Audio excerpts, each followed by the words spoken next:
The overall goal of this procedure is to separate DNA fragments of varying sizes. This is accomplished by first preparing a gel with the appropriate concentration of agarose and a fluorescent dye. The second step is to pour the gel into an appropriate mold and allow it to set. Next, the samples are loaded into the gel and a current is applied. The final step is to visualize the separated DNA fragments under ultraviolet light. In summary, Agarose Gel Electrophoresis is used in all situations where the routine separation of DNA fragments is required. The main advantage of this technique over existing method of the time, like sucrose density gradient centrifugation, is that it provides visualization of DNA bands, and it also enables us to determine the exact size of the DNA fragment when separated concurrently with a DNA marker. This method is essential in life science research, such as in the cloning of genes and the purification and sequencing of DNA molecules.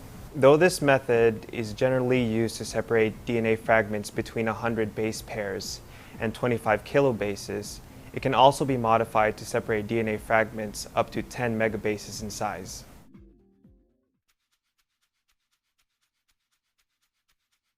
Agarose gels are prepared using a weight over volume percentage solution. The concentration of agarose in a gel will depend on the sizes of the DNA fragments to be separated. To begin the procedure for making a gel, weigh out the appropriate mass of agarose into an Erlenmeyer flask. Add the appropriate volume of running buffer to the flask. The volume of the buffer should not be greater than 1/3 of the capacity of the flask. Swirl to mix. Melt the agarose buffer mixture by heating in a microwave at maximum power. At 30-second intervals, remove the flask and swirl the contents to mix well. Repeat until the agarose has completely dissolved.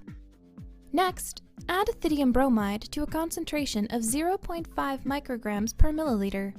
It is important to note that ethidium bromide is a carcinogen, so gloves should always be worn when handling gels containing ethidium bromide. Allow the agarose to cool by incubation in a 65 degrees Celsius water bath. Failure to do so will warp the gel tray. While the agarose is cooling, prepare the gel mold by placing the gel tray into the casting apparatus. Alternatively, one may tape the open edges of a gel tray to create a mold. Place an appropriate comb into the gel mold to create the wells. Pour the molten agarose into the gel mold. Allow the agarose to set at room temperature. Once the agarose is set, remove the comb. If the gel is not going to be used immediately, wrap it in plastic wrap and store at 4 degrees Celsius until use. If the gel is going to be used immediately, place the gel in the gel box.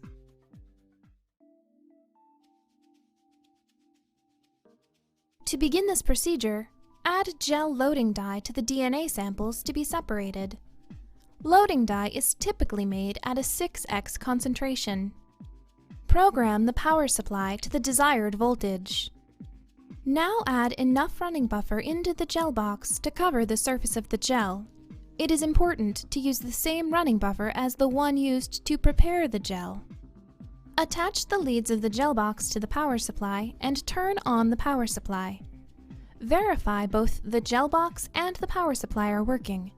The appearance of bubbles at the electrodes indicates that current is passing through. Since our hands tend to shake a little naturally, it may be difficult to get a small pipette tip into a small well. One way to prevent our hand from shaking is to rest it on the other arm or the gel box. Remove the lid of the gel box.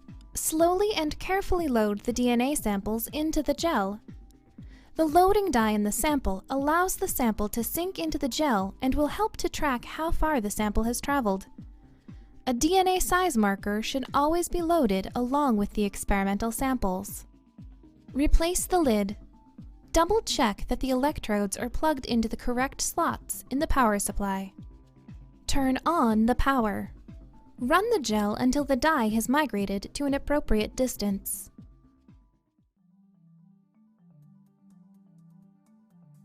When electrophoresis has completed, turn off the power supply and remove the lid of the gel box. Remove the gel from the gel box and drain off excess buffer on the surface of the gel. Place the gel tray on paper towels to absorb any remaining running buffer.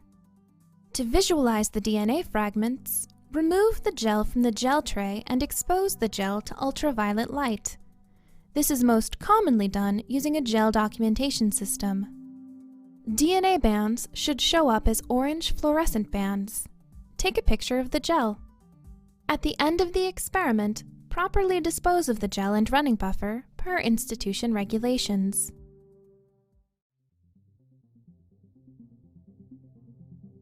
This figure represents a typical result after Agarose Gel Electrophoresis of PCR products.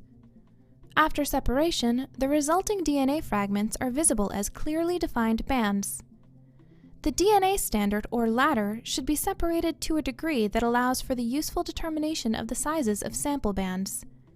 In this example, DNA fragments of 765 base pairs, 880 base pairs, and 1022 base pairs are separated on a 1.5% agarose gel with a 2-log DNA ladder. While attempting the procedure, it's important to remember to double-check the placement of the electrodes before applying current. This is to ensure that the DNA molecules travel in the right direction. After watching this video, you should have a good understanding of how to prepare an agarose gel, separate DNA fragments of varying sizes, and obtain representative images of your results. Don't forget that working with ethidium bromide can be extremely hazardous, and precautions such as wearing gloves, goggles, and lab coats should always be taken when performing this procedure.